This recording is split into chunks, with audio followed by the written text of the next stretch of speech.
saya bingung harus pilih siapa gitu antara mama sama suami.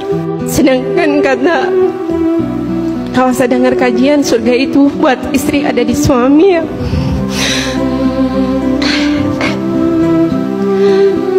Suami saya suka marah-marah.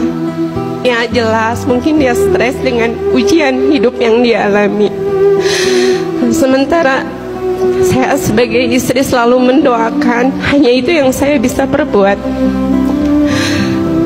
Di lain itu mama saya hanya seorang diri, segala sesuatunya mungkin hanya bisa sama saya gitu Pak.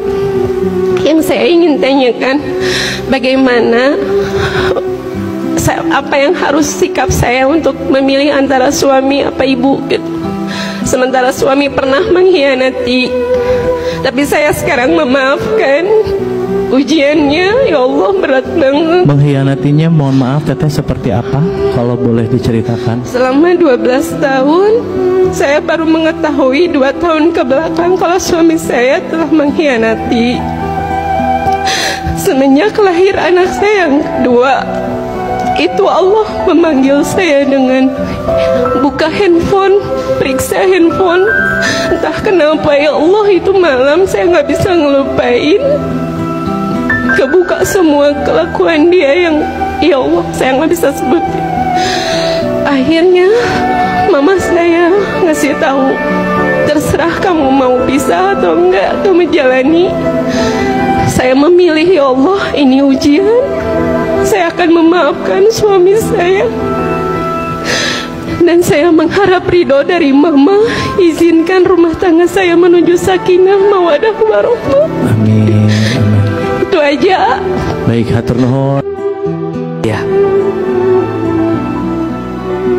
Teteh Ahilman ikut merasakan seperti apa kesedihan yang Teteh lalui, Teteh jalani.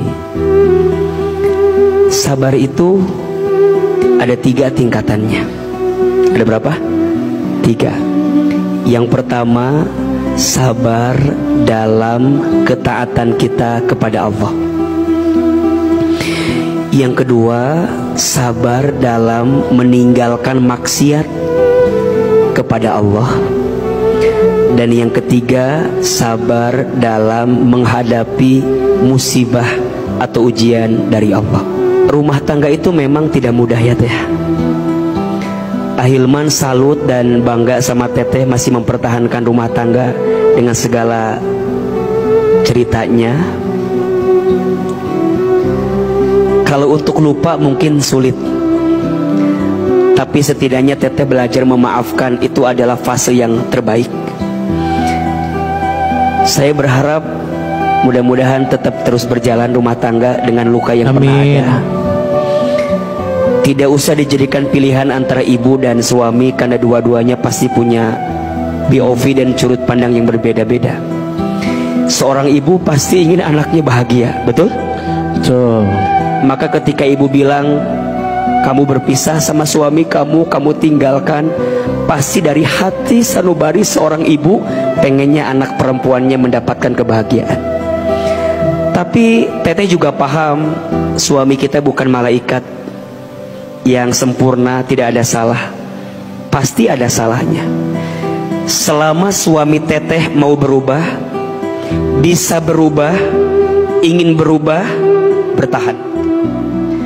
Tapi kalau ternyata tidak nampak perubahan itu, tidak ada keinginan itu, rasanya Teteh juga butuh bahagia.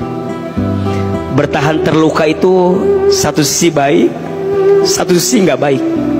Baik bertahan terluka kalau lukanya bisa disembuhkan.